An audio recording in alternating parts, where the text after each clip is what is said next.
एक कंजूस व्यक्ति थे और उनका नाम था दानी चंद। कभी भी दान नहीं करते थे, ना कभी तीर्थ जाते थे। क्यों तीर्थ जाएंगे तो महाराज पैसे खर्च होंगे। और नाम था उनका दानी चंद।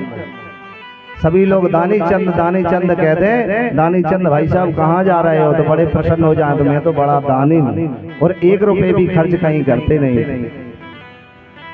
एक दिन ऐसी कथा में उनकी पत्नी आई और बोली कि भागवत जी में बताया है व्यास जी ने कि दान करना चाहिए, गंगा स्नान करना चाहिए। तो आपने आज तक गंगा स्नान नहीं किए, ना कोई दान पुण्य किया है। आप चले जाओ, यहाँ से कुछ दूरी पर गंगा जी है, स्नान करो।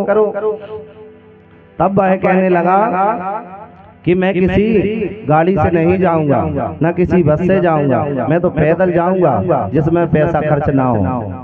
और महाराज उनकी पत्नी ने कहा ठीक है, आप जैसे जाना है, पर एक धर्म तो, एक दान पुण्य तो अपने जीवन में कर लो। तब वह अपनी पत्नी की बात मान जाता है दानी चंद। और महाराज गंगा जी उसके घर से 12 से 15 किलोमीटर दूर हैं, तो वह पैदल जाता है, दोपहर तक पहुंच जाता है। स्नान करने जाता है तो देखता है कि कहीं उस घाट पे कोई पंडा पुजारी तो नहीं है हमारा। नहीं, मैं स्नान करूं। और वो कहने लगे कि भाई अब स्नान करने के पश्चात टीका लगवाओ और दक्षिणा दो।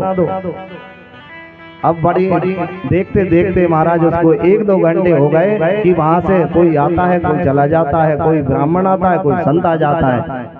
वह टुकड़ टुकड़ देखता है। जब वहां से कोई नहीं रहा वहां उस घाट पर, तो भगवान सब देख रहे हैं। तो जैसे ही उसने अपने वस्त्र निकाले और गंगा जी में डुबकी लगाई, तो ठाकुर जी ने एक ब्राह्मण का रूप धारण करके घाट पर बैठ गए। अब यह देख करके वह डुबकी लगा रहा था महाराज, तो कहने लगा राम राम, मैंने तो देख लिया यहाँ कोई ब्राह्मण नहीं है। अब यह ब्राह्मण कहाँ से आ गया? तो महाराज गंगा जी में 3 घंटे तक स्नान करने लगा, निकलता ही नहीं कि जब ये चले जाएंगे तब मैं निकलूंगा। धीरे धीरे शाम होने लगती है, तब तक स्नान करने लगता है, वो निकलता ही नहीं। और जब तक दृश्य ठाकुर जी भी देखते हैं ब्राह्मण के रूप में कि जब तुम निकलोगे तभी मैं यहाँ से जाऊंगा, तुमसे दान दक्षिणा तो लेकर के ही जाऊंगा। अब महाराज शाम हो जाती है तो वह निकलता है। अब जैसे ही निकलता है तो ठाकुर जी ब्राह्मण के रूप में जाकर के कहते हैं भाई कहाँ से आए हो? तो वह कहने लगा मैं कहीं से भी आऊँ, तुमको क्या मतलब, मेरा रास्ता छोड़ो, मैं जा रहा हूँ। तब ठाकुर जी कहने लगे नहीं, ऐसे नहीं जा सकते हो। इस घाट में आपने स्नान किया है, उसकी दक्षिणा तो आपको देना पड़ेगी। तब वह दानी चंद ने कहा कि मेरे पास कोई दक्षिणा नहीं है, क्या उधार कर लोगे क्या? तो दानी चंद ने सोचा कि मैं उधार करके फिर ये भूल जाएंगे, कभी भी आएंगे तो मना कर दूंगा, पर मुझे दान नहीं करना। तब महाराज ठाकुर जी कहते हैं ठीक है, आप संकल्प कर लो, मैं उधार कर लेता हूँ। तो महाराज वह दानी चंद ने कहा कि कितना उधार करोगे? तब ठाकुर जी ने कहा जितना आप दान दोगे, जो आपसे बन पड़े, 1 रुपए, 2 रुपए, 5 रुपए, 10 रुपए, जितना भी आपको मन से दान करना है वह मैं लेने के लिए तैयार हूँ। तो महाराज उस दानी चंद ने 1 धेला का संकल्प किया, 1 रुपए का भी नहीं किया, 1 धेला, जो 1 रुपए का 100वां हिस्सा होता है उसका दान किया। और मन ही मन प्रसन्न होने लगा कि आज तो मैं कभी दान किया ही नहीं, और आज ऐसे ब्राह्मण बहुत देखे हैं, संत बहुत देखे हैं जो मुझसे दान करवा रहे। और महाराज रात्रि में अपने घर आ जाता है। जैसे ही महाराज घर आता है तो ठाकुर जी भी उसके पीछे आ जाते हैं। वह सोने ही लगता है कि ठाकुर जी ब्राह्मण के रूप में उसका दरवाजा खटखटाने लगते हैं और कहते हैं कि भैया दानी चंद, जो तुमने दान किया है गंगा के घाट पर वह मुझे दे दो। तब आवाज आती है तो वह दानी चंद अपनी पत्नी को भेजता है, देखो दरवाजे पर कौन है। तो उसकी पत्नी दरवाजा खोलती है और कहती है कि आप कौन हैं? तो भगवान नारायण कहते हैं कि आपने पति ने कुछ दान किया था गंगा के किनारे, वही दान लेने के लिए आए हैं। तब वह पत्नी दानी चंद से कहती है कि भाई आपने कुछ दान पुण्य किया था, वही लेने के लिए आए हैं। दानी चंद कहने लगे इतने जल्दी आ गए दान पुण्य लेने के लिए? कह दो कि अभी वह गंगा जी में 2-3 घंटे स्नान करके आए हैं तो उनकी तबीयत खराब है। तो उनकी पत्नी जाकर के कहती हैं कि महाराज कल आ जाना, अभी हमारे पति हारे थके हैं, बहुत दूर से आए हैं गंगा स्नान करके, हारे थके हैं, बीमार हो रहे हैं बहुत तेज, आप लौट जाओ। तब भगवान नारायण ने कहा कि मेरा यजमान और बीमार पड़ जाए गंगा स्नान से, राम राम मैं कहीं नहीं जाऊंगा जब तक मेरा यजमान ठीक नहीं हो जाता। आप तो मैं यहीं रहूंगा, यहीं भोजन करूंगा, आप मेरी भोजन की व्यवस्था करो।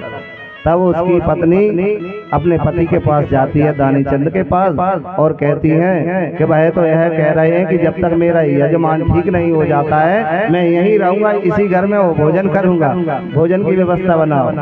दानी चंद कहने लगे यह तो ब्राह्मण बहुत ही अजीब है, संत बहुत अजीब है, मेरा पीछा ही नहीं छोड़ रहा है, एक काम करो तुम कह दो दानी चंद मर गए। अब महाराज उसकी पत्नी जाकर के कहती है कि महाराज आप लौट जाओ, हमारे पति चले गए। अब भगवान नारायण ने कहा राम राम बताओ, मेरा यजमान चला गया, मेरे यजमान की मृत्यु हो गई, अब तो मैं और कहीं नहीं जाऊंगा, मैं सभी गांव वालों को बुलाता हूँ। अब दानी चंद को योग करता था तो महाराज सांस रोकने की आदत बन गई थी। अब जैसे ही प्रातः काल होती है तो भाई ठाकुर जी ने ब्राह्मण के रूप में सभी गांव वालों को इकट्ठा किया और कहा कि मेरे यजमान खत्म हो गए हैं, भगवान को प्यारे हो गए हैं, आप चलो। तो महाराज दानी चंद के पास जाते हैं। दानी चंद बिल्कुल अपने नेत्र बंद करके और दत्ती बांध करके लेटे हुए हैं। गांव वाले दानी चंद को उठाने लगते हैं तो महाराज उनकी पत्नी कहती है वह मरे नहीं है। तो गांव वाले कहते हैं यह तो तुम्हारा प्रेम है, दानी चंद तो मर गए। अब वह जैसे ही घर से बाहर रखते हैं, बांस की वो बनाते हैं ठटरी, तो उस पर रखते हैं दानी चंद को, तब भी दानी चंद के नेत्र नहीं खुलते हैं। उसकी पत्नी आती है और सभी गांव वालों को हटाती है, कहती है महाराज मरे नहीं है। तब गांव वाले कहते हैं कि बहन तुम चिंता ना करो, वह तो मर गए हैं, तुम्हारा यह प्रेम बोल रहा है। तो उसकी पत्नी कहती है मैं सही बोल रही हूँ, यह मरे नहीं है। तब गांव वालों ने मना कर दिया कि यह तो तुम्हारा प्रेम है, वह तो मर गए हैं, उनका अंतिम संस्कार करना हमको पड़ेगा। तो महाराज 4-5 उस ठट्टी में लग जाते हैं और सभी गांव वाले नगर वाले जाते हैं, राम नाम सत्य है, राम नाम सत्य है, और ले जा रहे हैं शमशान की ओर। तब भी दानी चंद यहाँ से वहां नहीं हो रहे। अब जैसे ही शमशान में दानी चंद को रख देते हैं तो वह भगवान नारायण ने कहा कि मुझको कुछ पूजन करना है, मेरा यजमान है, विधि विधान से इसका दाह संस्कार करूंगा और इसके कान में मुझको कुछ मंत्र भी देना है। तो महाराज जैसे ही ठाकुर जी कफन के अंदर अपना सिर डालते हैं, कान में कहते हैं कि भैया मैं भगवान हूँ, अब तो आंखें खोल लो। तब दानी चंद ने जैसे ही आंखें धीरे धीरे खोली तो देखते हैं कि भाई ब्राह्मण देवता है, महाराज तुरंत बंद कर लेते हैं। अब भगवान बार बार समझाते हैं दानी चंद मैं भगवान हूँ। तो कहते हैं तुम भगवान नहीं हो, तुम वही ब्राह्मण देवता हो जो धेला के लिए आए हो। तब भगवान कहते हैं ठीक है भैया मैं तुझसे हार गया हूँ, अब आंखें खोल ले, मैं भगवान हूँ, वरदान मांग। तो वह दानी चंद कहते हैं भगवान मुझे वरदान देना है तो मैंने जो 1 पैसा जो दान किया था उसको छोड़ दो, मैं ठीक हो जाऊँ। बोलो वृंदावन बिहारी लाल की जय हो।